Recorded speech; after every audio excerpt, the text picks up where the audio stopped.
Psalm 13 has been described as a classic lament. It contains all 5 of the elements that are common to a lament. It's very short, sweet, simple to understand. Terms of address are Yahweh and Yahweh my God.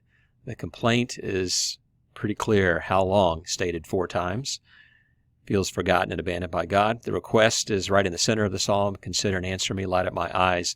Motivation for the request and the rationale for why God should answer his request is that if you don't save me from this circumstance, my enemy will prevail and boast and rejoice over my loss.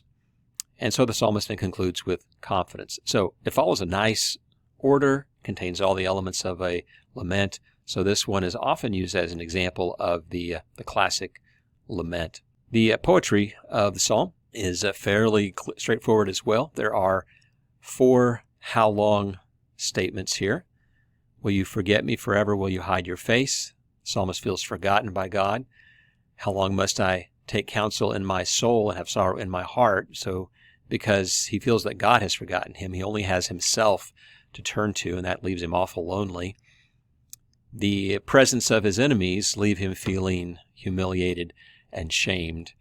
And so this is his central complaint. The request is pretty straightforward as well. Light up my eyes. We've seen that language before, where the psalmist prays in Psalm 4, for example, let the light of your face shine upon us. So lift up my eyes. Psalm 3 begins with that. You are the lifter of my head, my glorious one. So perhaps a nice symmetry there with Psalm 3, now reflected in Psalm 13, for me to lift up my eyes, lift up my head, lest I sleep the sleep of death. Sleep is often a metaphor for death. So the request is there in the center, and then a statement of trust at the very end. And note that this psalm ends the same way that Psalm 7 ends. I will sing to the Lord in verse 6, just as the first group of 5 laments, 3 through 7, end with singing as well. And that brings us to our interpretive lenses, and we don't know the context for this Psalm of David. We know that it was at some point where he felt forgotten and abandoned by God, and it raises this issue of theodicy, and that is, how can God be good and all-powerful and yet allow his faithful people to experience suffering?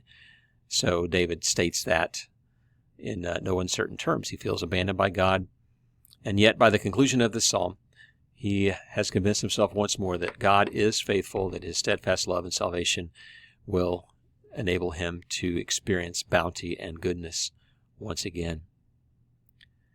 The editor perhaps placed this psalm here to bring to a conclusion this group of 10 psalms of lament. Psalms 3 through 7 largely dealing with personal struggles that David had with specific individuals as enemies. Psalms 9 through 13 dealing more generally with groups of enemies spoken of as the wicked or violent men, or even as the foundations of society as a whole crumbling. So 2 groups of lament, both individual and communal. And we note also that Psalm 13 ends similar to the way that Psalm 7 ends, with singing. And we notice that Psalm 9, which follows the hymn, Psalm 8, which was inserted in between Psalm 7 and 9, we notice that psalm begins with singing as well. So singing mentioned in Psalm 7, Psalm 13, and Psalm 9, kind of linking these together as bookends of these groups of laments. Now, being the 13th psalm, one of the ways that I remember it as a lament is that 13 is an unlucky number, right?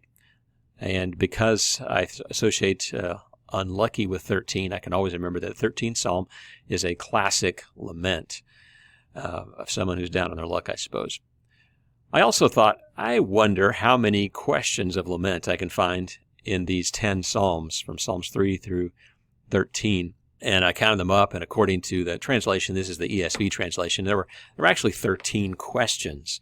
I don't know if that's just a coincidence, but I think it's pretty cool that in this group of 10 psalms, from Psalm 3 to 13, we have 13 questions, and those questions come to an end with Psalm 13. Now, there is a question in Psalm 8 that I'm not counting, because It's really not a lament. The psalmist states, "What is man that you are mindful of him, the Son of Man that you care for him?"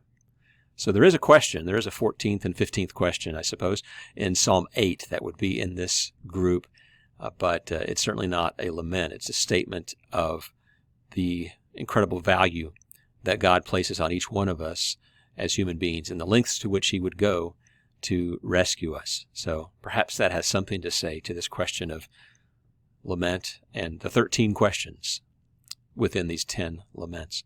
As we look to the New Testament, these 4 how long statements remind us of the cry of the martyrs in Revelation chapter 6 as they cried out asking for God to judge and avenge their blood. So I can't help but think of the martyrs in Revelation when I think of this particular short lament. When it comes to a personal application of the song, this is a great short lament to remember, to go to when we're feeling abandoned by God, when we feel lonely and perhaps humiliated, and we can't see the future very clearly.